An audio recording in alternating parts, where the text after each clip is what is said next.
Good morning. Welcome to GTV Morning News. I'm here today with my co-anchor Ethan, and tonight we'll be talking and teaching you how to be safe during a possible nuclear warfare with the United States and the Soviet Union. This war was a war of military and political tension after the war into an arms race to be world's superpower country from the 1950s to 1990s. We're here to talk about how nuclear anxiety affects each country. New York City has now spent $159,000 just on identification on 2.5 million school students.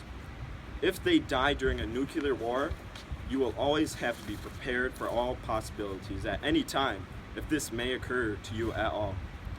We now turn to Brandon to talk about nuclear anxiety. Nuclear anxiety is fear throughout the United States of nuclear war. Both the United States and Soviet Union have taken precautions to protect themselves and their citizens. Live on the scene, we now have Max Fipke to answer some questions. How do you feel about the nuclear war that may be coming? I would be scared and I wouldn't know where to go or to hide at the time being if they attacked us. What are the effects of nuclear anxiety throughout the Cold War?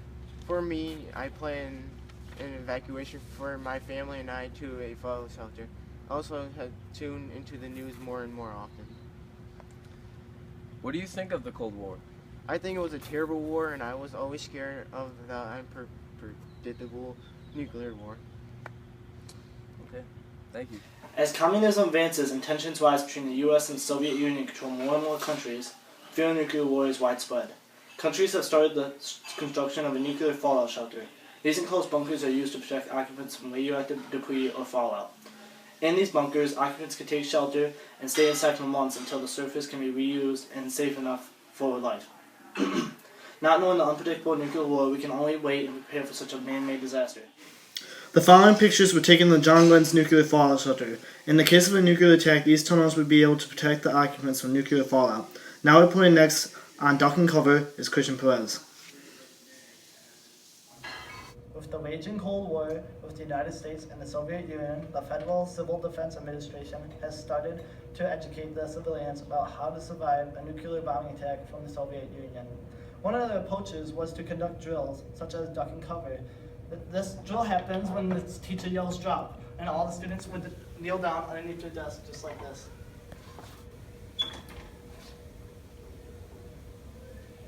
Back to you, Alex. Duck and Cover featuring Bertha Turtle was shown to schools around the U.S. in 1951. Bertha Turtle was used to show children how to survive a nuclear blast if it would land in the U.S. The turtle was very alert. When danger threatened him, he never got hurt. He knew just what to do. He ducked and covered, ducked and covered. He did what we all must learn to do. You and you and you and you, duck and cover. Be sure and remember what Bert the Turtle just did, friends, because every one of us must remember to do the same thing. That's what this film is all about. Duck and cover. This is an official civil defense film produced in cooperation with the Federal Civil Defense Administration and in consultation with the Safety Commission of the National Education Association. Produced by Archer Productions, Incorporated. Hey, Bert, come on out and meet all these nice people. Please? Oh, all right. We really can't blame you. You see, Bert is a very, very careful fellow. When there's danger, this is the way he keeps from being hurt. Sometimes it even saves his life. That's why these children are practicing to duck and cover just as you do in your school. We all know the atomic bomb is very dangerous. Since it may be used against us, we must get ready for it, just as we are ready for many other dangers that are around us all the time. Fire is a danger. It can burn whole buildings if someone is careless. But we are ready for fires. We have a fine fire department to put out the fire, and you have fire drills in your school so you know what to do. Automobiles can be dangerous too. They sometimes cause bad accidents, but we are ready. We have safety rules that car drivers and people who are walking must obey. Now, we must be ready for a new danger, the atomic bomb. First, you have to know what happens when an atomic bomb explodes. You will know when it comes. We hope it never comes, but we must get ready. It looks something like this. There is a bright flash, brighter than the sun, brighter than anything you've ever seen. If you are not ready and did not know what to do, it could hurt you in different ways. It could knock you down hard or throw you against a tree or a wall. It is such a big explosion, it can smash in buildings and knock signboards over and break windows all over town. But if you duck and cover like Bert, you will be much safer. You know how bad sunburn can feel. The atomic bomb flash could burn you worse than a terrible sunburn, especially where you're not covered. Now, you and I don't have shells to crawl into like Bert the Turtle, so we have to cover up in our own way. First, you duck, and then you cover. And very tightly, you cover the back of your neck and your face. Duck and cover underneath a table or desk or anything else close by. In Betty's school, they are talking about the atomic bomb, too. Betty is asking her teacher, how can we tell when the atomic bomb may explode? And her teacher is explaining that there are two kinds of attack, with warning and without any warning. We think that most of the time we will be warned before the bomb explodes, so there will be time for us to get into our homes, schools, or some other safe place. Our civil defense workers and our men in uniform will do everything they can to warn us before enemy planes can bring a bomb near us. You may be in your schoolyard playing when the signal comes. That signal means to stop whatever you are doing and get to the nearest safe place fast. Always remember, the flash of an atomic bomb can come at any time, no matter where you may be. You might be out playing at home when the warning comes. Then be sure to get into the house fast, where your parents have fixed a safe place for you to go. If you are not close to home when you hear the warning, go to the nearest safe cover.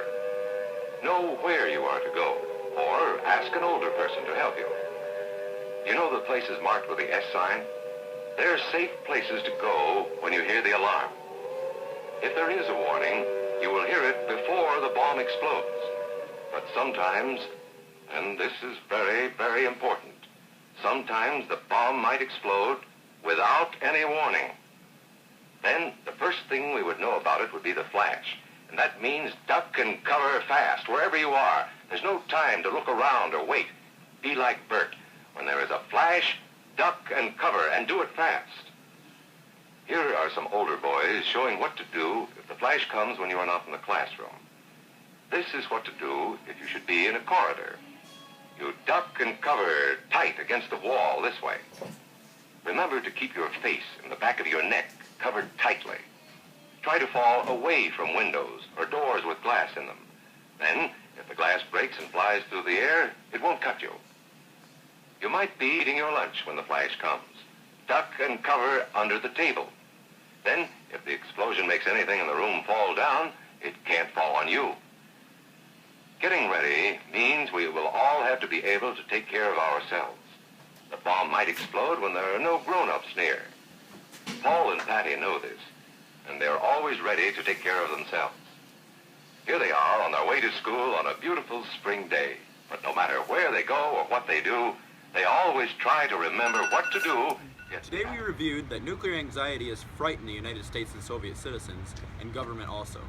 Fallout shelters are more common, and families have a place to flee to these safe havens from nuclear fallout. Federal programs have been involved to protect our citizens with such drills as duck and cover, to ensure action is quick to save these many lives if war is declared.